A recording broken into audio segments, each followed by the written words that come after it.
En esta tarde estamos muy contentos porque Dios nos permite una vez más conectarnos para seguir estudiando el Evangelio de Jesucristo. Y yo estuve enseñando del capítulo 9 y me quedó una porción que viene siendo el verso 35. Y como es muy importante este pasaje de capítulo 9, verso 35, yo quisiera terminar el capítulo 9 con este estudio. Voy a hablar de él en esta tarde, pero antes de comenzar, vamos a ponernos en las manos de Dios para que Él sea quien nos enseñe. Cuando abrimos la palabra de Dios, Él es quien nos enseña y todos aprendemos a la misma vez. También nosotros aprendemos. Vamos a darle gracias a Dios y ponernos en sus manos. Señor, te damos muchas gracias por habernos reunido como cada jueves, Señor, a las 7 de la tarde para estudiar tu palabra, para aprender de tu palabra, para alimentarnos por medio de tu palabra, Señor. Enséñanos tú, Señor. Este tiempo es tuyo. Enséñanos en el nombre de Jesús. Amén. Muy bien, entonces comienza diciendo el verso 35 del capítulo 9 del Mateo, el Evangelio de Mateo. Dice que recorría a Jesús todas las ciudades y aldeas, enseñando en las sinagogas de ellos y predicando el evangelio del reino y sanando toda enfermedad y toda dolencia en el pueblo. Hemos mirado estas tres cosas que el Señor hacía en su ministerio, lo hemos estado leyendo, pero aquí lo especifica muy bien porque dice que enseñando en las sinagogas de ellos.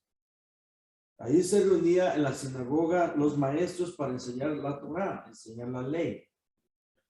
Y el pueblo era enseñado por ellos.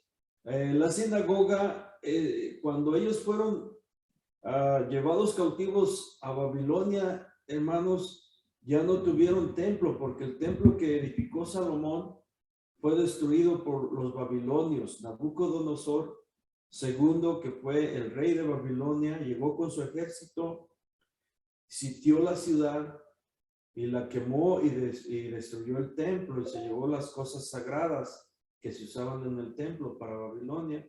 Y entonces ellos ya no tenían templo y tampoco estaban en Jerusalén.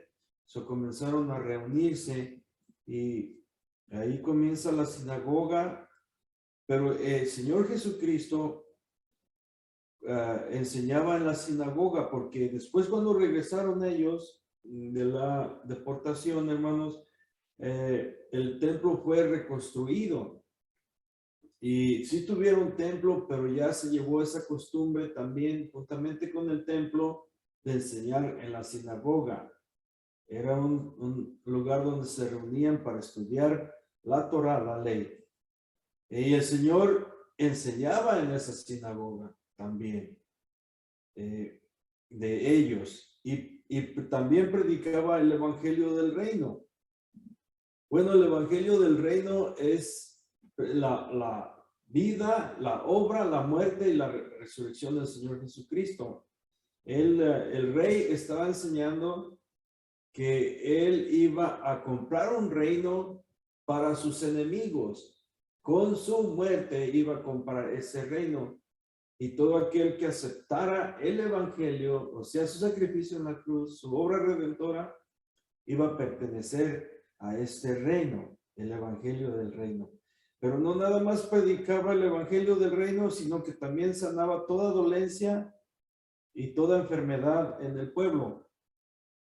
Y lo podemos mirar, todas las sanidades que hizo en los paralíticos, en los leprosos, en los que tenían espíritus malos, pero él sanaba y toda dolencia y toda enfermedad en el pueblo. Muy bien, pero el verso 36 nos llama la atención cuando dice que al ver las multitudes, tuvo compasión de ellas porque estaban desamparadas y dispersas como ovejas que no tienen pastor. Esto era lo que quería yo hablar en poner énfasis en este verso. Porque dice que miró las multitudes, perdón, y tuvo compasión de ellas. Cuando miramos la etimología, o sea, el origen de la palabra compasión, quiere decir que sintió un profundo dolor en sus entrañas. Y esto lo lleva a querer solucionar o sanar la dolencia del que está sufriendo. Eso es que tuvo compasión de ellas. ¿Y por qué tuvo compasión de ellas? Porque estaban desamparadas y dispersas como ovejas que no tienen pastor. Bueno, en el mundo, hermanos, hay 1,000 millones de ovejas y están concentradas más en Sudáfrica, en Nueva Zelanda, en Australia, también en Sudamérica y en el el oeste de Estados Unidos. Es la mayor concentración de ovejas.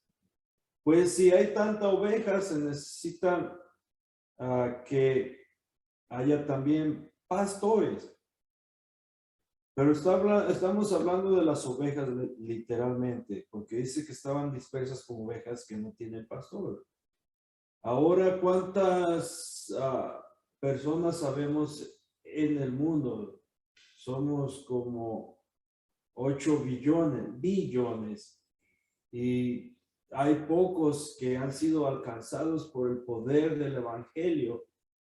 Pero ¿cómo se viven las personas que están dispersas y desamparadas como ovejas sin pastor?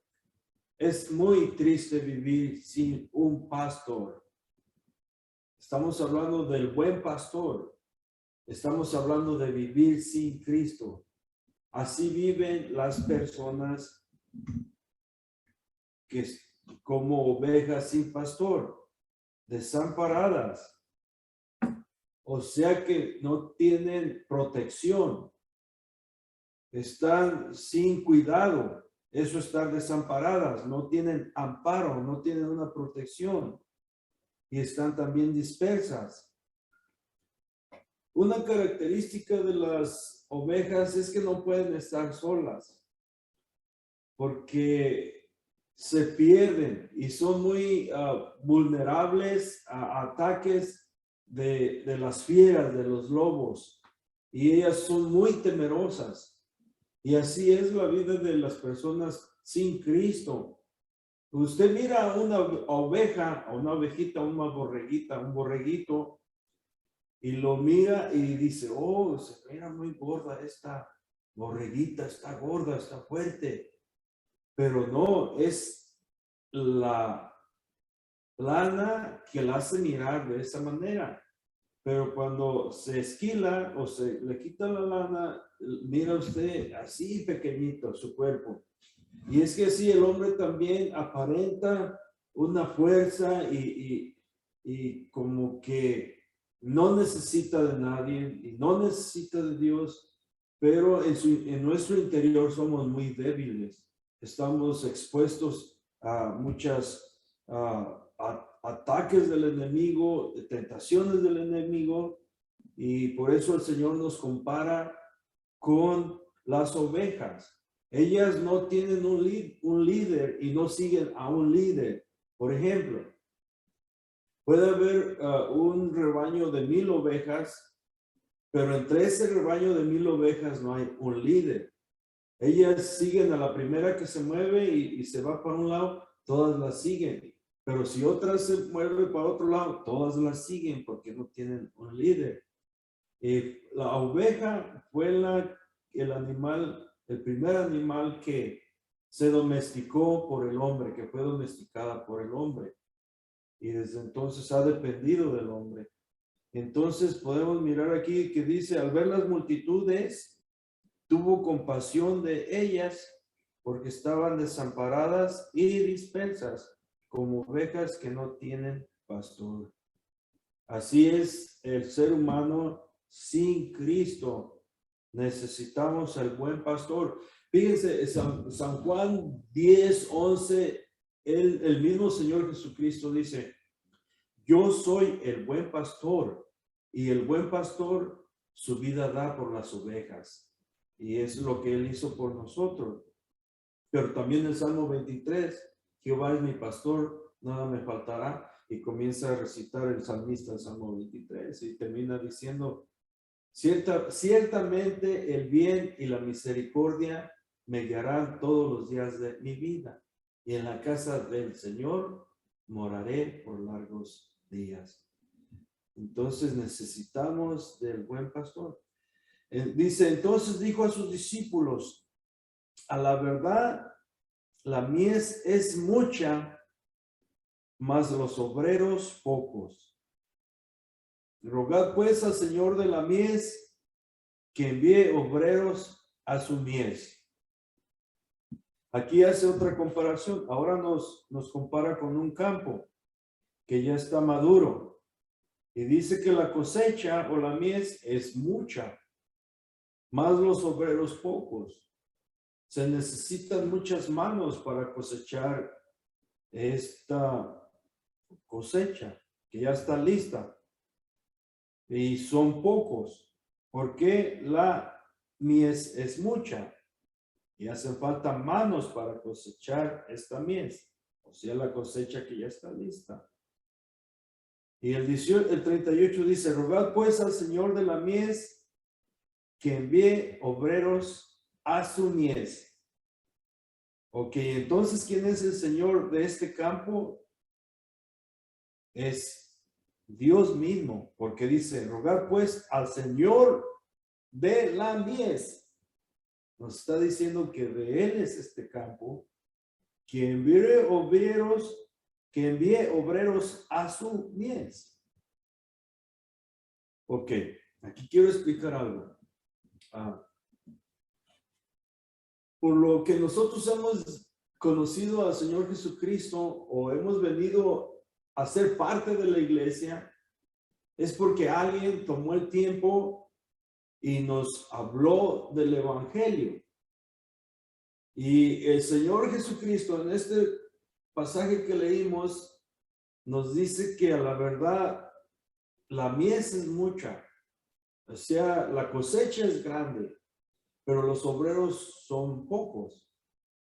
Y nos está invitando a que nosotros le roguemos al Señor de la mies para que envíe obreros a su mies. Bueno, los obreros nosotros mismos somos, porque una vez que nos hablan del Evangelio, entonces nosotros tenemos que impartir lo que por gracia recibimos. Por gracia nos trajeron el Evangelio, o sea, gratis. Alguien vino y nos habló, pero nosotros también necesitamos de hablarle a alguien. ¿Por qué? Porque podemos cambiar nada más con llevar el Evangelio a un hogar, podemos cambiar la vida de esa persona, la situación de esa persona. Nosotros, si algo tenemos de bueno en nosotros, es solamente lo que Dios ha puesto en nosotros. Pero de otra manera no hay nada bueno en nosotros. ¿Y cómo es que pudimos llegar a ser parte del reino de Dios o de la iglesia? Porque alguien compartió el Evangelio con nosotros. Cuando llegamos al camino de Dios, surge en nosotros lo que se llama el primer amor.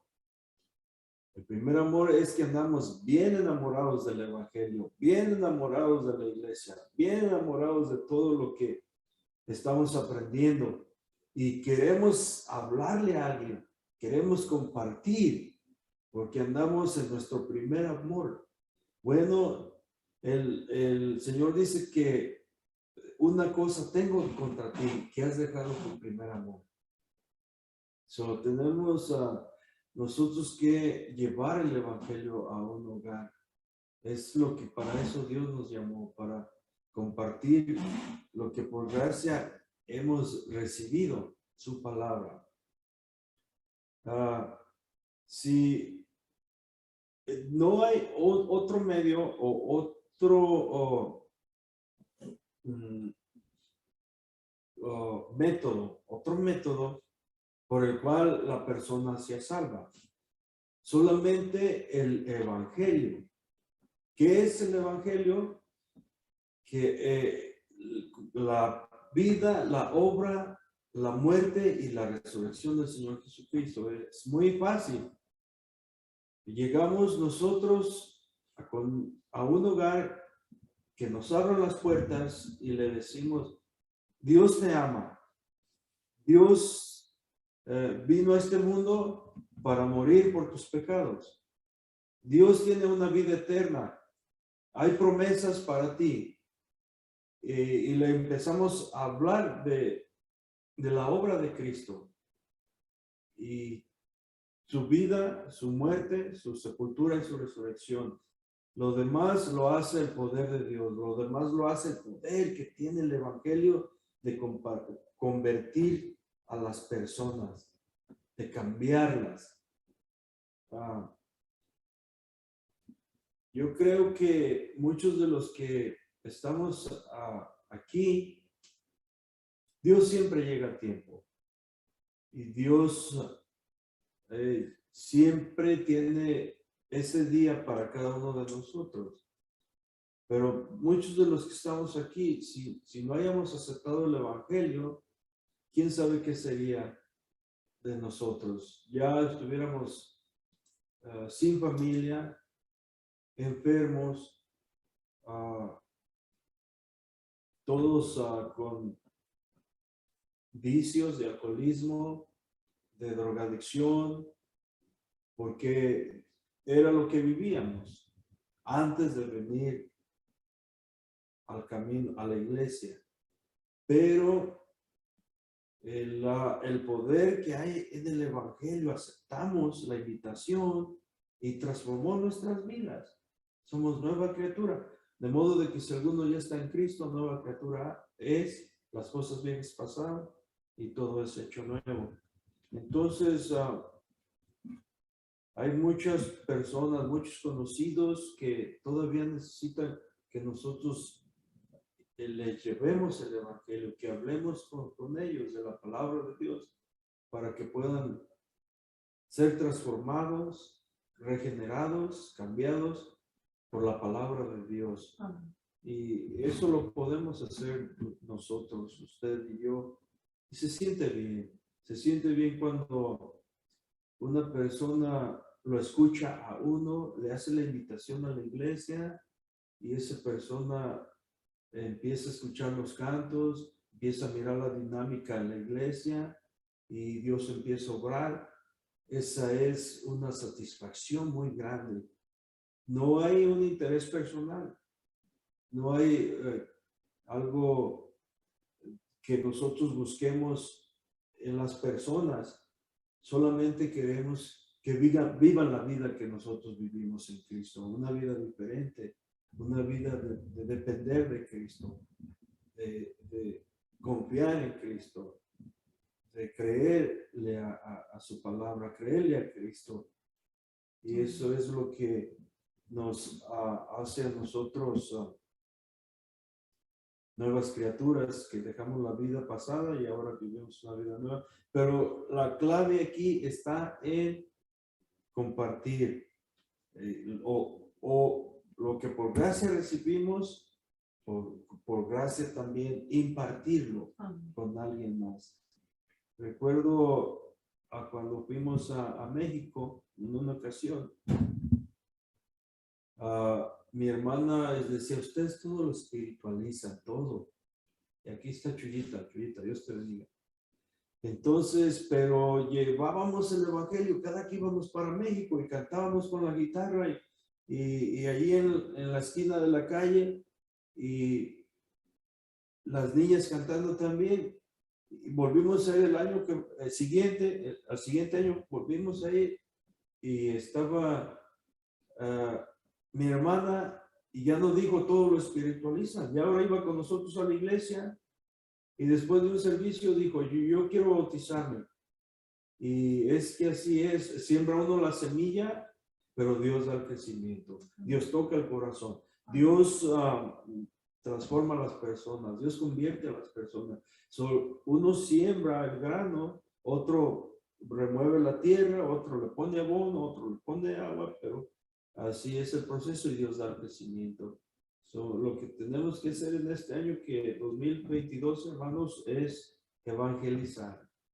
Evangelizar para que las personas, si Cristo viene en 100 años o 1000 años o los que sean, o si viene ya el año que viene, de todos modos, las personas vivimos mucho mejor la vida en Cristo que sin Cristo. Vamos a ganar almas para que cambien su situación y les vaya mejor en esta vida. Hermanos, Dios les bendiga. Quería compartir esto con ustedes. Paz de Cristo, qué bonita lección y qué bonita la palabra de Dios, ¿verdad, hermanos? Estamos muy contentos con enseñando, porque al mismo tiempo nos estamos edificando con la palabra, porque la palabra en sí ya está viva, es eficaz y es penetrante y es como espada de dos filos que entra y penetra hasta partir el alma, la coyuntura, los huesos y el tuétano, ¿verdad? Así es la palabra de Dios, porque tiene virtud y está viva.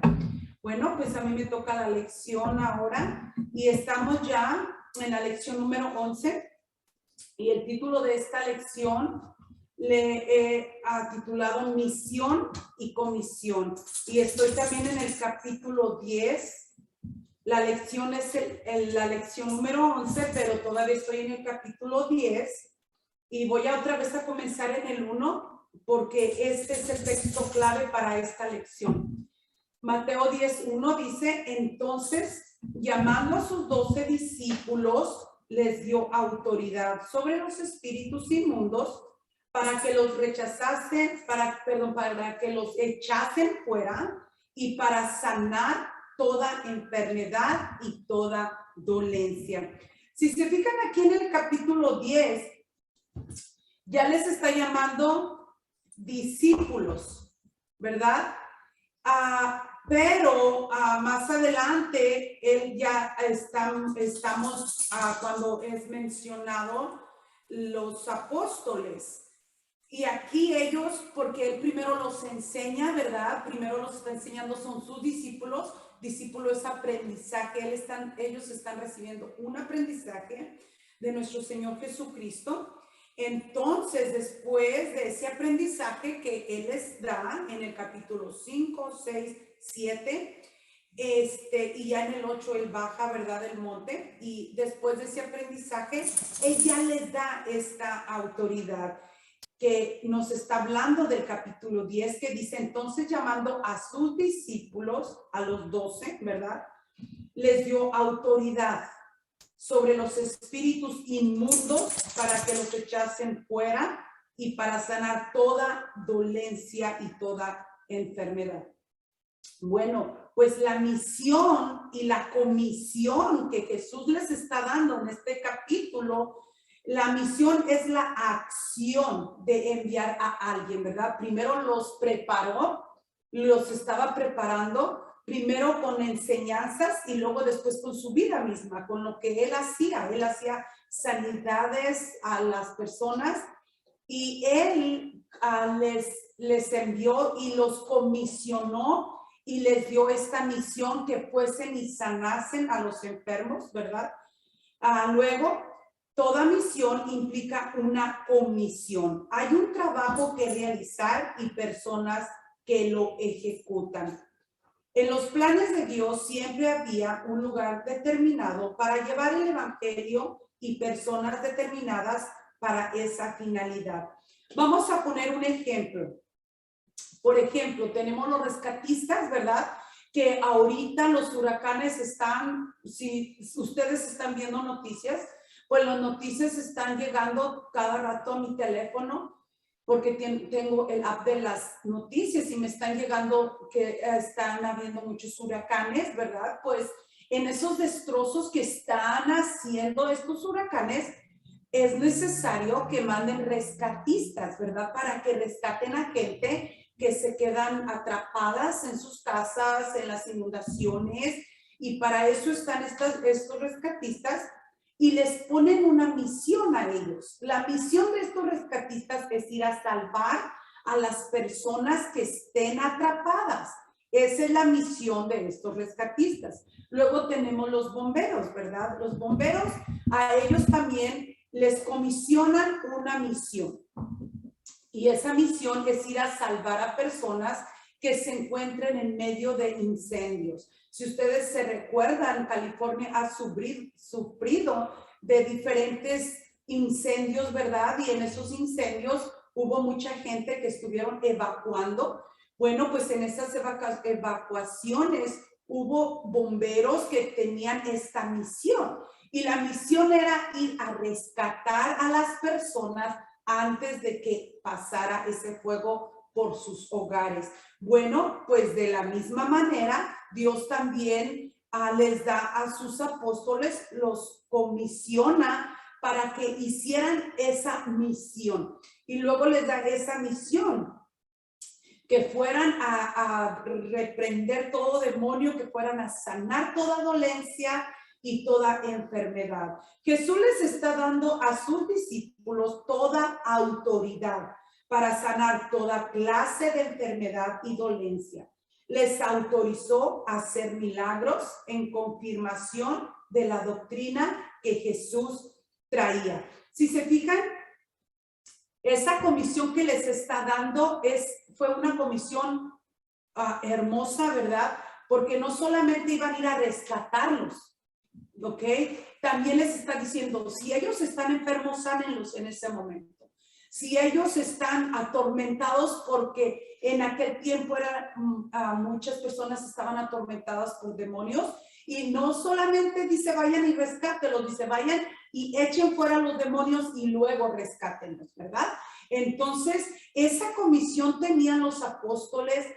Y también quiero dejar claro que no todos podían atender a esta comisión que Jesucristo les está dando a los apóstoles, así como los rescatistas. No todos pueden ir a rescatar gente, ¿verdad? Ellos están comisionados y están enseñados, están preparados para trabajar con esta clase de tormentas, con esta clase de ambiente que está huracanado, ¿verdad? Ellos están enseñados para rescatar. Al igualmente los bomberos están preparados para esta clase de trabajo. Pues así Jesucristo estaba preparando a estos apóstoles para que fuesen a rescatar a todas las personas en las cuales nos incluimos también nosotros, porque hemos sido alcanzados gracias a este precioso evangelio que ellos ni siquiera lo pensaron, sino que actuaron y fueron a difundir el evangelio y hacer todo lo que su maestro les había enseñado. La doctrina que Jesús establece con sus discípulos nunca ha cambiado, ni nunca cambiará. Siempre ha sido la misma, porque no hay otro evangelio diferente. Si se fijan, el pastor les estaba enseñando. Él fue conmovido desde sus entrañas, ¿verdad? ¿Por qué? Porque dice que nos miró como ovejitas que no teníamos pastor, nos miró dispersos. Y ya el pastor dio esa explicación tan bonita que significa, ¿y cómo es una ovejita tan frágil y tan propuesta, ¿verdad? A que sea golpeada y lastimada? Bueno, pues así Dios por eso equipó a este grupo de discípulos y luego los envía para ese trabajo al cual Él los había preparado. El objetivo del evangelio es sanar y salvar a la humanidad. Los milagros que Jesús llevó a cabo, para los que dio autoridad a sus discípulos, era que ellos también podrían sanar toda enfermedad y toda dolencia. Y ahorita voy a entrar ahí más detalladamente, pero nada más quería otra agregación a lo que dije, que el evangelio es el mismo siempre, desde hace 2020, ya casi 22, casi del 2022 años, ¿verdad? Siempre ha sido el mismo evangelio, es la misma doctrina, la misma enseñanza. Por eso, cuando nos traigan una doctrina diversa y extraña que no hable del nombre de Jesucristo, no la recibáis. ¿Por qué? Porque dice la palabra de Dios, el evangelio siempre ha sido el mismo y va a ser el mismo desde ayer, de hoy y por los siglos de los siglos. ¿Por qué? Porque Dios vino a traer ese evangelio. Y tenemos que tener cuidado, ¿verdad?, con lo que escuchamos, porque la palabra de Dios en sí ya está lista para escucharla, ya no necesita agregarse nada, ya está perfecta porque Dios así la hizo. Luego, los milagros que Jesús llevó a cabo, para los que dio autoridad a sus discípulos, era que ellos también podrían sanar toda enfermedad y toda dolencia. No les está diciendo ciertas enfermedades o ciertas dolencias pueden hacerlo, no les está diciendo eso, les está diciendo toda enfermedad, toda dolencia. En la gracia del evangelio hay un bálsamo para cada herida y un remedio para cada dolencia. No hay enfermedad espiritual tan maligna, tan resistente, que no tenga remedio en el poder del nombre de Jesucristo, porque con sus llagas somos nosotros curados. ¿Habrá una cosa imposible para Dios? No hay nada imposible para Dios. Si es su voluntad que nuestro cuerpo sea sanado, Él lo va a sanar, porque el mismo Dios que preparó a los apóstoles es el mismo Dios que nosotros enseñamos en este día. Hemos visto sanidad tras sanidad, milagro tras milagro. ¿Por qué? Porque el mismo Rey, el mismo Señor, el mismo Dios es al que nosotros le estamos sirviendo. El mismo Dios de los apóstoles es el mismo Dios de nosotros. Y su nombre es Jesucristo de Nazaret. Ya con pronunciar ese nombre, que es sobre todo nombre, hay sanidades, hay restauraciones, hay muchas bendiciones en ese nombre que es sobre todo nombre. Bueno, pues nosotros podemos obtener cualquier sanidad espiritual y cualquier sanidad física. ¿Por qué? Porque el bálsamo es la palabra de Dios. Cuando la palabra de Dios llega, cura el alma y el corazón. Sí, pero es que dentro de mi corazón hay una herida y una lastimada que me duele. Sí, pero la palabra de Dios viene y el Espíritu Santo, ese es el aceite que cura y sana y restaura y va sanando toda enfermedad, toda dolencia. Y por eso es que dijo el Señor, vayan a todo el mundo y prediquen este evangelio, porque sabía él que el simple hecho de hablar la palabra ya salía con poder. Acuérdense que solamente Jesús hablaba la palabra y era la gente sanada, nomás con su palabra que decía, tus pecados te son perdonados, eran perdonados con la pura palabra de nuestro Señor Jesucristo. Pues en este tiempo también estamos predicando la palabra de Dios, estamos enseñando la palabra de Dios. No que sea yo una predicadora, quiero aclarar, yo soy solamente una maestra de la palabra de Dios, no soy predicadora, el predicador es mi esposo, quiero ponerlo bien en claro. Pero es la misma palabra y trae la misma virtud sanadora. Hay un bálsamo para cada herida y un remedio para cada dolencia. No hay enfermedad espiritual tan maligna que Dios no pueda sanar. Dios lo puede sanar todo. Me sanó a mí, lo puede sanar a usted. Sanó mi corazón, puede sanar su corazón. Sanó mi cuerpo, puede sanar su cuerpo. Porque ese poder lo tiene el Rey de Reyes y Señor de señores.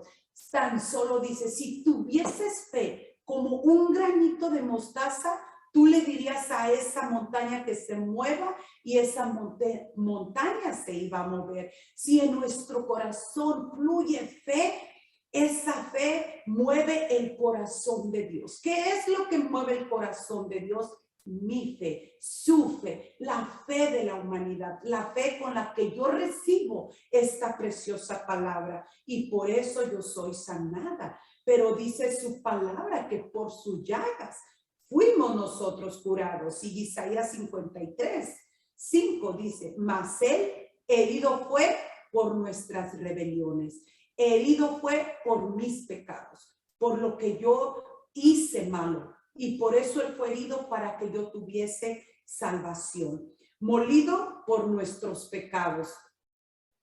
¿Cómo molido? Porque su cuerpo fue molido a golpes. Él resistió, ¿verdad? Como oveja fue llevado al matadero. Delante de sus trasquiladores no abrió su boca.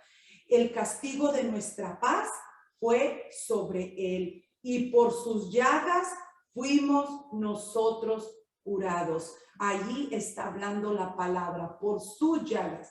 Ahora, él llevó todas nuestras dolencias sobre la cruz. Todas nuestras enfermedades las cargó él. Él sintió el peso del pecado sobre él y sintió todas nuestras enfermedades. Por sus llagas fuimos nosotros curados. Por eso cuando viene una enfermedad, tratemos de decirle, Señor, tu palabra es fiel y verdadera. Tu palabra dice que por tus llagas yo ya soy sanada, yo ya soy aliviada, ya no me va a doler porque yo creo en el poder de tu palabra está viva. Y entonces viene su presencia y es cuando se siente esa virtud sanadora en nuestro cuerpo. El mensaje del evangelio debe ir siempre respaldado con señales de poder, y era lo que Jesucristo les estaba dando a sus discípulos, poder y autoridad. Y así debe de ser el evangelio, ¿verdad? El evangelio que se anuncia, que Jesucristo sana, que Jesucristo salva, que traigan a sus enfermos para que sean sanados. Así debe de ser el evangelio, debe de ser las predicaciones. Nosotros lo hemos mirado palpantemente, hermanos, milagros que Dios ha hecho, que está haciendo y que sigue haciendo, enfermedades que han sido curadas, cánceres que Dios quitó a una hermana tenía cáncer, Dios la sanó, juntó todo el cáncer en una bola pequeñita, y cuando los doctores la abrieron para sacar el cáncer, no se explicaron los doctores qué había pasado, pero el cáncer que estaba regado se juntó todo en una pequeña bolita. Cuando lo sacaron, su piel quedó como de un bebé. Dijo el doctor, no entendemos, porque por lo regular siempre después de quitar un cáncer damos quimioterapias. Dice, pero tú no vas a necesitar ni una quimioterapia porque todo el cáncer lo pudimos sacar sin que se regara. Entonces la hermana dijo, yo sí sé por qué, porque le oré al Señor Jesucristo, respondió mi clamor, se inclinó su oído y escuchó mi clamor y fue sanada de ese cáncer, ¿verdad? Pues así es. Así son las predicaciones que deben de ir con sanidades. Debemos de estar respaldados, ¿verdad? Con esa autoridad que Dios le dio, no nomás a sus discípulos, también a los pastores que están predicando la palabra no adulterada, la palabra de Dios solamente, las que son cristocéntricas, no ellos mismos, sino Cristo, Cristo, Cristo. ¿Por qué? Porque Cristo es el del poder, Jesucristo es el que hace las sanidades. Jesucristo es el que responde a los clamores, el que nos restaura de todo, el que está ahí para sanar nuestras enfermedades. Luego viene la elección de los 12 apóstoles en Mateo 10:2. Los nombres de los 12, fíjense cómo comienza diciendo los discípulos, ¿verdad?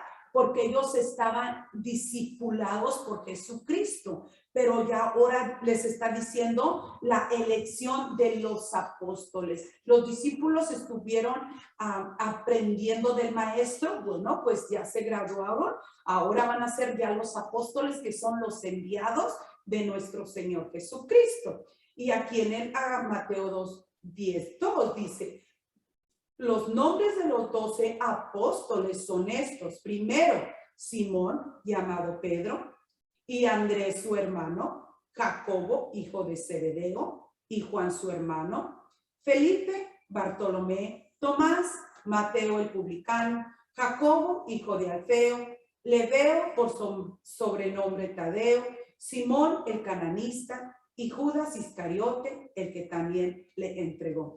Lo que me llamó la atención que Mateo, Marcos, Lucas y Hechos están poniendo, ¿verdad?, en fila los nombres de los apóstoles, pero lo que me llama la atención que siempre Pedro está primero en todas las listas. Él es el primero de los apóstoles que forman la lista de los apóstoles, ¿verdad? Ustedes pues pueden buscarlo en Mateo, Marcos, Lucas y Hechos. Luego, Mateo, Marcos y Lucas me pone a Judas Iscariote mero al último, lo pone, perdón, no me pone, lo pone mero al último, pero Hechos, cuando ya pone la lista de los apóstoles, él ya no pone ahí a Judas Iscariote, ¿verdad? Porque él ya había entregado a nuestro Señor Jesucristo. Luego, ningún otro grupo de hombres reviste esta condición. La relación del colegio apostólico es única y definitiva.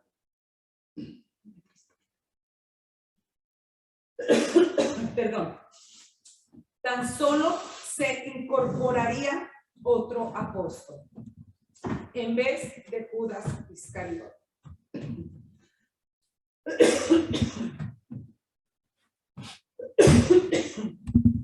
Perdónenme. Escogido después de la ascensión del Señor. Hechos 1:26. Y les echaron suerte, y la suerte cayó sobre Matías, y fue contado con los 11 apóstoles. Más adelante, Matías, él toma el lugar de Judas Iscariote, ¿ok? Ya en el libro de los Hechos, él ya comienza a evangelizar. Perdón, hermano.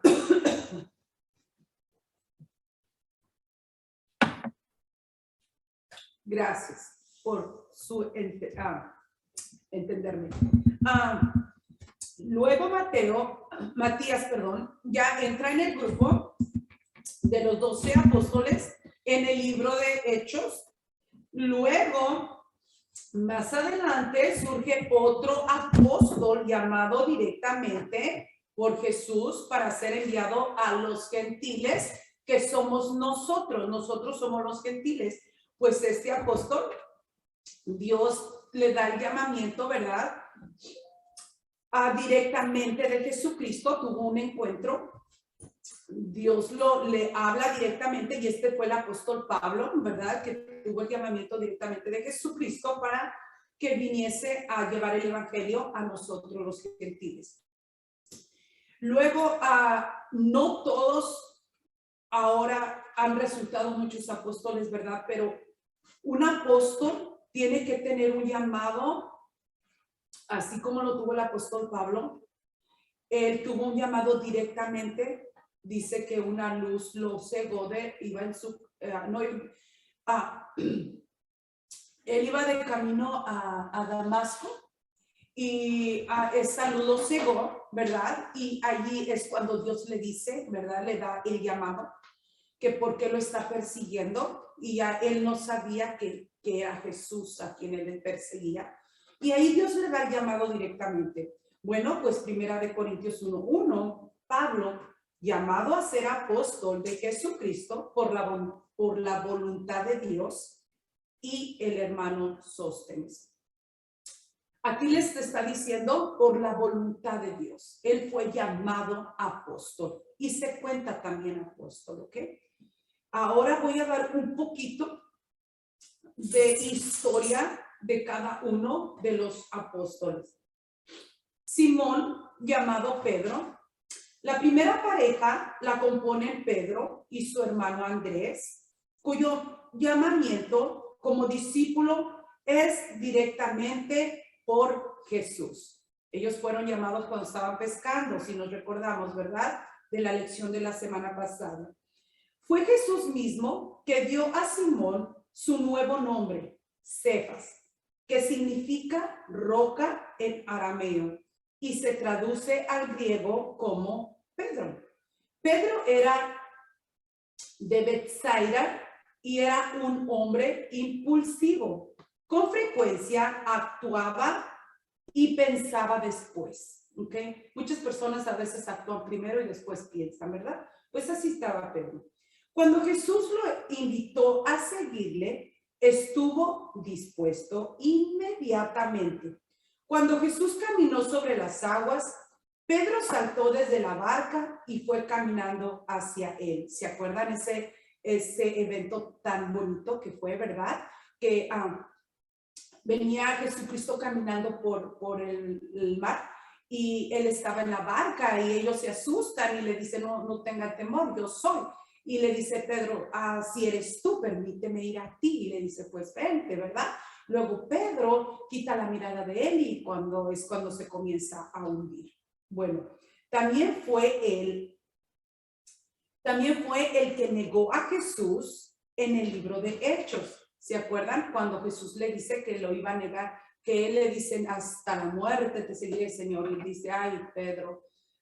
Por eso les digo que él primero decía y luego pensaba, ¿verdad? Porque él dijo, hasta la muerte te seguiré, Señor. Si hay Pedro, de cierto te digo, que antes que el gallo cantare, me vas a negar 3 veces, ¿verdad? Luego, desde el comienzo, Pedro toma desde el comienzo una posición singularmente en la iglesia de Jerusalén. Él fue quien habló a la multitud reunida en el día del Pentecostés. Él es el que se levanta por primera vez y el que da la predicación, el discurso, ¿verdad? Que dice arrepentíos y bautícese cada uno de vosotros en el nombre de Jesucristo para perdón de los pecados y recibiréis el don del Espíritu Santo. Y el primer discurso lo hace Pedro. Pedro llevó a cabo el milagro de sanidad del hombre lisiado. ¿Se acuerdan el hombre que estaba en el templo La Hermosa? Y él le dice, ¿verdad? No tengo oro ni tengo plata, pero lo que tengo te lo doy en el nombre de Jesucristo. Levántate y anda. Y Juan como pilar, Gálatas 2 al 9, fue Pedro quien defendió la causa del evangelio cuando las autoridades judías enfrentaron a los apóstoles.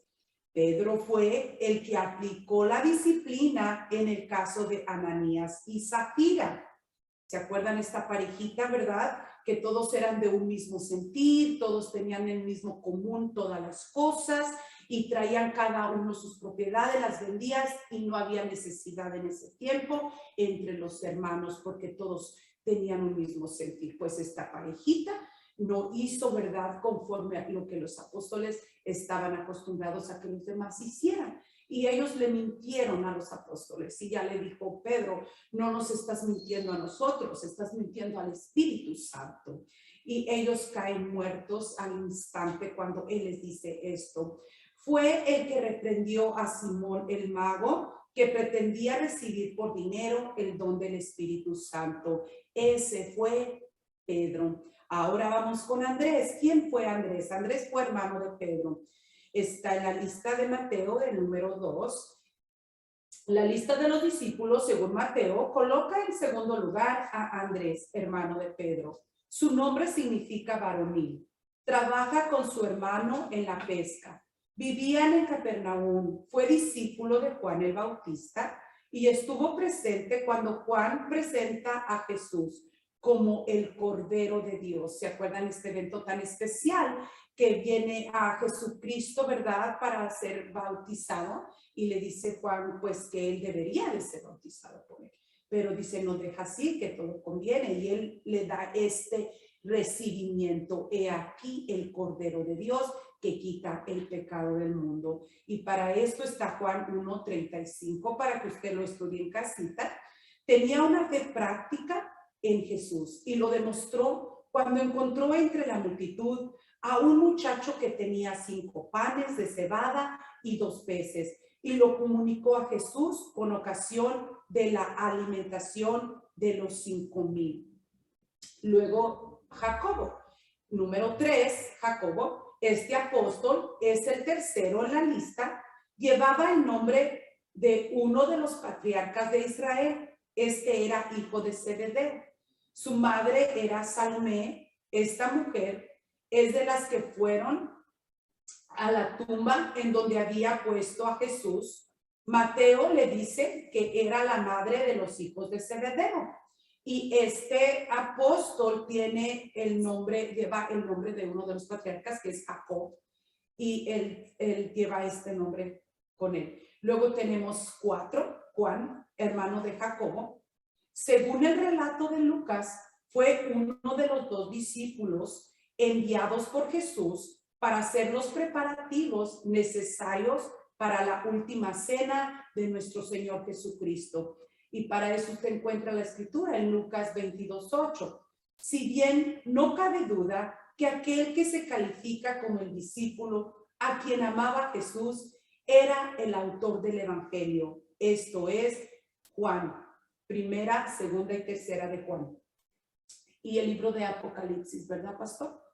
La última cena estaba sentado a la izquierda de Jesús, por lo que su cabeza coincidía a la altura del pecho de Jesús, en el círculo que se iniciaba con Jesús y concluía con él. Durante la crucifixión recibió el encargo de cuidar a María.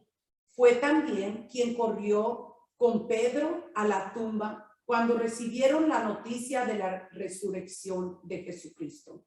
Ellos 2 corrieron cuando le dijeron las mujeres que había resucitado, y ellos corrieron a mirar a ver si era cierto. Bueno, pues la escritura está en Juan 22. Felipe era de Betsaida y de Galilea, la misma localidad donde eran Andrés y Simón. Acuérdense que Simón es Pedro. Aparece en todas las listas de los apóstoles, aunque ocupa diferente lugar en ellas.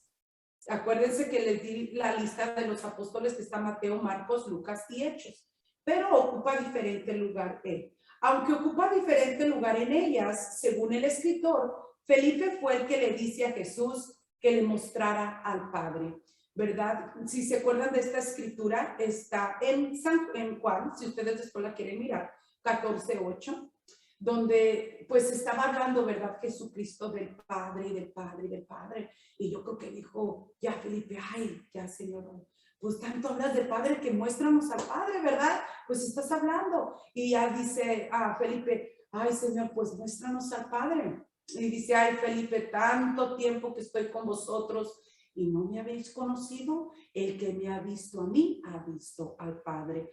Pues él fue el que le dice al Señor Jesucristo, y Jesucristo se abre a él y le enseña que el que lo ve a él, ve al Padre, porque ellos 2 son uno.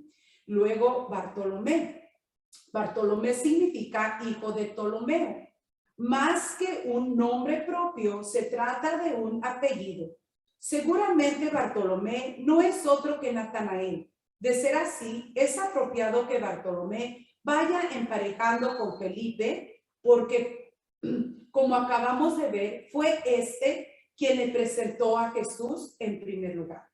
También, si la identificación con Natanael es correcta, sabemos que Bartolomé procedió de Cana de Galilea. Él, juntamente con Tomás, es mencionado específicamente como uno de los discípulos a quien Jesús se aparece junto al mar de Tiberia. Ya cuando Jesucristo había resucitado, se les aparece a sus discípulos, y a él fue también uno de los que se le apareció. A Tomás. Evidentemente era gemelo, ¿ok? Porque este es el significado de su apodo, el Dídimo. Juan 11:16. Aunque se desconoce quién era su hermano, Tomás se hizo famoso a causa de su duda en torno a la resurrección de Jesús. ¿Se acuerdan? Que le dijo, si no lo mirara y no metiera en mi mano, no les voy a creer. Y Dios le dice, ok, mete tu mano para que creas que yo soy, ¿verdad? Aunque tuvo que ser reprendido por el Señor porque su ascetismo le había conducido a la incredulidad, Tomás llevó a cabo labores misioneras en Partía y en la India. ¿Okay? Entonces, él fue el que le dice a Jesucristo, ¿verdad? Que le dice, perdón, a sus apóstoles, si no lo mirara y no metiera yo su mano, entonces voy a creer. Pero qué bonito que le dice Dios, ay, bienaventurados, ¿verdad? Los que no ven y creen. Y así estamos nosotros. No miramos, pero creemos en el poder de la palabra de nuestro Señor Jesucristo. Mateo, el escritor de este evangelio. Mateo, el recaudador de impuestos. Si observamos los libros de Marcos, Juan y Lucas, al presentar la lista de los apóstoles, no mencionan que Mateo había sido cobrador de impuestos antes de su llamamiento por Jesús. Sin duda, lo omiten por respeto a la reputación de su amigo y hermano. En cambio, el propio Mateo, sin hacer alarde perverso de su pasado sobrio, no quiere callarlo, porque para él es motivo de constante asombro que Jesús se dignare a llamarle en esas condiciones.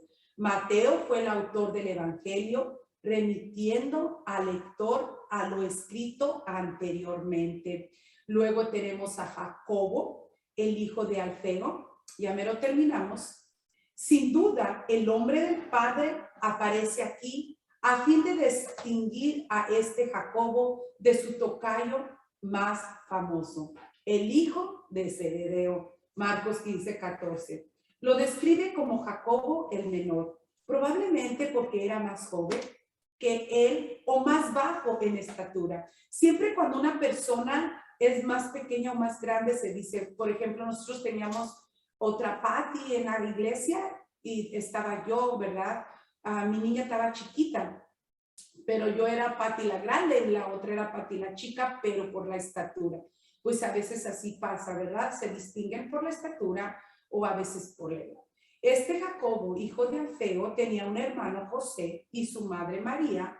No era José y María, ¿verdad? Los padres de Jesús. Estuvo presente al pie de la cruz y ante la tumba vacía. Marcos 15:14. Lucas 24:10. Algunos piensan que Mateo y Jacobo eran hermanos porque el padre de Mateo se llamaba Alfeo. Luego Tadeo. El nombre de este discípulo solo aparece en la lista de Mateo y Marcos. Lucas le llama Judas, el hijo de Jacobo. Lucas 6:16 y Hechos 1:13, lo cual hace suponer que se trata de Judas, no el Iscariote. En algunos de los mejores manuscritos antiguos, su nombre aparece aquí como Lebeo, aparte de estas referencias. Juan 14:22. Simón el cananeo. Mateo concluye la lista de los 12 apóstoles con los nombres de Simón, al que llamaban cananista. A este mismo Lucas llama el celote. Este hombre debió de haber pertenecido antes del encuentro con Jesucristo al grupo nacionalista llamado de los celotes, que procuraban acabar con el dominio extranjero y fomentaban odio quienes consideraban opresores de Israel. Era un grupo que buscaba un levantamiento nacional contra los romanos. Los celotes se oponían a que se pagaran los tributos a Roma, porque entendían que era una tradición al verdadero Dios y a Israel. Era un oponente, ¿ok? Por eso él era uno de los celotes y Jesucristo lo llamó también a él. Y por último, Judas Iscariote. Finalmente, este Judas Iscariote aparece siempre en el último lugar, como les mencionaba yo, ¿verdad?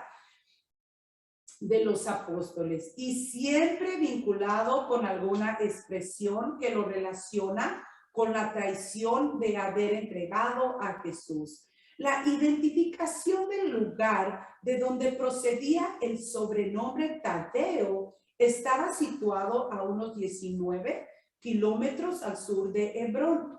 En el territorio de Judá, por tanto, sería el único judío de todos los discípulos en el sentido de perteneciente a la tribu de Judá, ya que los otros eran del norte, es decir, de Galilea.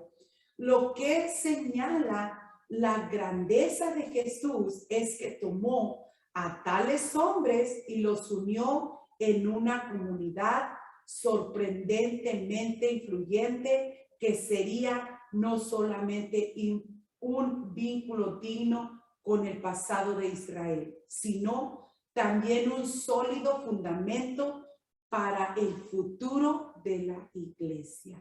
Y aquí termino mi estudio y el pastor va a despedirnos con una oración. Hermanos, nuestros deseos es que nuestro Dios los bendiga, que Jesucristo los bendiga y que haya sido de grande bendición este estudio, hermanos. El pastor con nosotros. Bueno, hermanos, damos gracias a Dios por habernos permitido aprender en esta tarde, esta noche, y vamos a despedirnos en su nombre. Te damos muchas gracias, Señor, porque eres bueno y tu palabra es verdad y es vida, Señor. Entonces vamos caminando, aprendiendo, Señor, conociéndote más. Tú te revelas por medio de ella. Estuvo muy bonito, me gustó de los apóstoles, aprendí, Señor, y estoy contento. Bendice los hermanos, bendice sus familias, sus vidas, sus matrimonios, sus trabajos, prospéralos en todo. Cuídalos, Señor, cuida sus vidas en el nombre precioso de Jesús. Amén. Dios les bendiga, hermanos. Dios les bendiga.